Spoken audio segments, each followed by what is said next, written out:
Esse podcast faz parte da FIO. Siga @FIO Podcasts e conheça a rede ativista de vozes.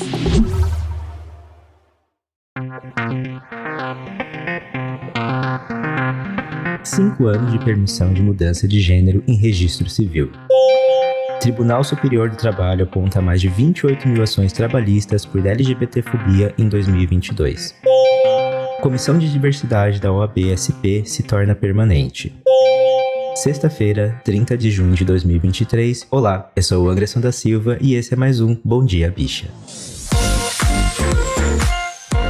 Levanta, viada, vamos assistir! O seu podcast diário de notícias sobre as comunidades LGBTQIAP+. 6 e ônibus. Deu na Agência Brasil. Mudança de sexo em cartório cresce 100% em 5 anos de permissão. Publicado em 26 de junho de 2023 por Ana Cristina Campos. Passados 5 anos desde a autorização nacional para que os cartórios de registro civil brasileiros realizem mudanças de nome e sexo de pessoa transgênero, o número de alterações cresceu quase 100% no país, e hoje mais de 10 mil atos foram realizados sem necessidade de procedimento judicial e nem comprovação de cirurgia. Regulamentada em todo o país em 2018, após decisão do Supremo Tribunal Federal, STF, a mudança de sexo em cartório foi regulada pelo Conselho Nacional de Justiça, CNJ, e passou a vigorar em junho do mesmo ano. No primeiro ano de vigência, junho de 2018 a maio de 2019, foram feitas 1.916 alterações e, no último ano, junho de 2022 a maio de 2023, houve 3.819 mudanças de gênero, aumento de 99,3%. Os números constam da Central de Informações do Registro Civil, CRC, Base de Dados Nacional de Nascimentos, Casamentos e Óbitos, administrada pela Associação Nacional dos Registradores de Pessoas Naturais, ARPEN Brasil, que reúne 7.757 cartórios de registro civil do país. O que vemos são as pessoas cada vez mais cientes de seus direitos e querendo fazer prevalecer na prática a sua personalidade e sua autodeterminação, disse, em nota, o presidente da ARPEN Brasil, Gustavo Renato Fiscarelli. Trata-se de mais um princípio relacionado à dignidade da pessoa humana e que encontra no cartório de registro civil um procedimento muito mais prático e ágil do que a antiga opção de recorrer ao Poder Judiciário, completou. Os dados dos cartórios de registro civil mostram ainda que os 2 últimos períodos de vigência da norma foram aqueles em que houve maior crescimento. No período de junho de 2021 a maio de 2022, houve aumento de 57,6% em relação ao período anterior, quando os atos passaram de 1.348 para 2.124. O período seguinte, de junho de 2022 a maio de 2023, teve um crescimento ainda maior, com o número subindo para 3.819 alterações de gênero, um aumento de 79,8%. Eu achei essa matéria muito interessante, ela é muito importante, porque mostra realmente como está mais facilitado esse processo de mudança de nome, de mudança de gênero, e que eu acho que é muito importante para a comunidade trans. A direita surta! O link para ler a matéria completa está na descrição desse episódio, e lá é possível conferir uma cartilha completa explicando como essa alteração pode ser realizada. Deu no IG Queer. LGBTfobia. 28,3 mil ações trabalhistas foram feitas em 2022, diz o TST. Publicado em 26 de junho de 2023 por Júlio César Ferreira. O mês de junho é dedicado à reflexão por parte da sociedade e principalmente por parte das empresas que necessitam de políticas internas de diversidade e igualdade, visto que o preconceito contra as pessoas LGBTQIA+, é bastante presente no ambiente de trabalho. Segundo dados do TST, Tribunal Superior do Trabalho, só em 2022 foram ajuizados 28,3 mil ações envolvendo reparação por atos discriminatórios por questões de racismo e demais violências como homofobia e transfobia. Outro dado que comprova a discriminação contra pessoas LGBTQIA+, no trabalho é o DIEESE, Departamento Intersindical de Estatísticas e Estudos Econômicos, que evidencia que, em 2019, foram pactuadas cláusulas relativas a trabalhadores LGBTQIA+, em 736 mesas de negociação coletiva, correspondendo a 2,5% de todas as mesas, embora o percentual ainda seja significativamente maior do que o registrado em 2010, que foi de 0,7% de 33.355 5 negociações. Diante desse cenário, a principal dificuldade de pessoas LGBTQIA+, é justamente assumir orientação sexual e identidade de gênero no trabalho, com medo de represálias, violência e homofobia. Se você se sentiu assediado ou discriminado no trabalho, no exercício de sua função, em suas relações sociais laborais ou até mesmo durante uma entrevista de emprego, é importante que o fato seja denunciado para que as empresas não cometam tais atitudes e sejam advertidas ou até mesmo punidas com relação a tais fatos. Alerta o advogado Fernando Machado. As denúncias podem ser feitas, por exemplo, no sindicato representativo daquela respectiva categoria de trabalhadores, Defensoria Pública, Associação de Proteção à População LGBTQIA+, advogado especializado ou onde a pessoa se sentir mais confortável e confiante para denunciar. Atualmente a gente tem visto diversas empresas, se dizendo inclusivas e tudo mais.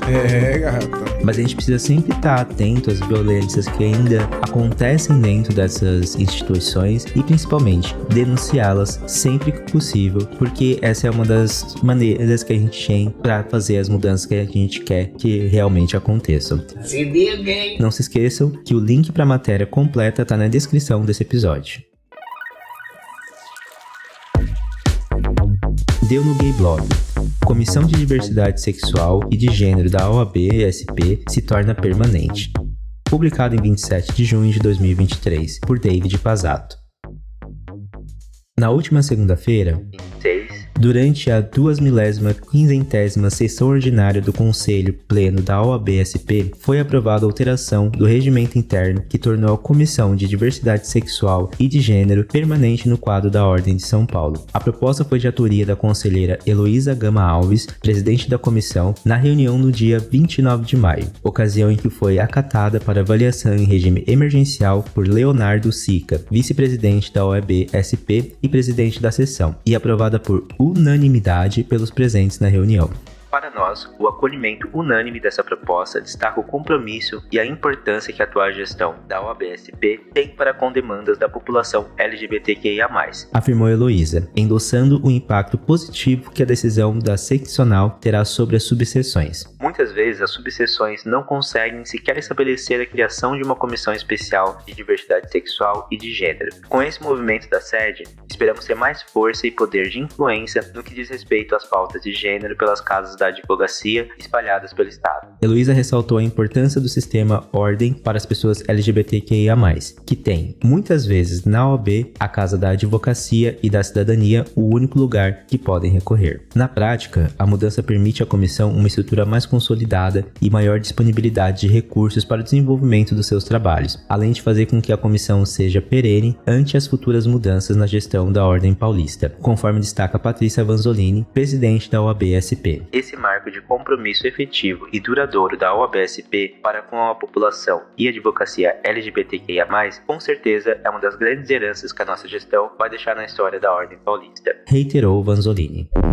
Eu não entendo muito de direito. Se coloca no lugar dela 5 segundos. Mas eu quero aproveitar e deixar aqui o convite, se caso algum advogado se disponibilize, para poder explicar pra gente como que essa decisão ela pode impactar na nossa comunidade. Vem! Eu particularmente espero que essa decisão ajude, por exemplo, com relação à notícia que a gente comentou anteriormente, relacionado ao aumento de ações trabalhistas relacionadas à LGBTfobia. Vacila pra tu ver! Então, se vocês quiserem conferir mais essa matéria, não se esqueçam que o link tá na descrição desse episódio.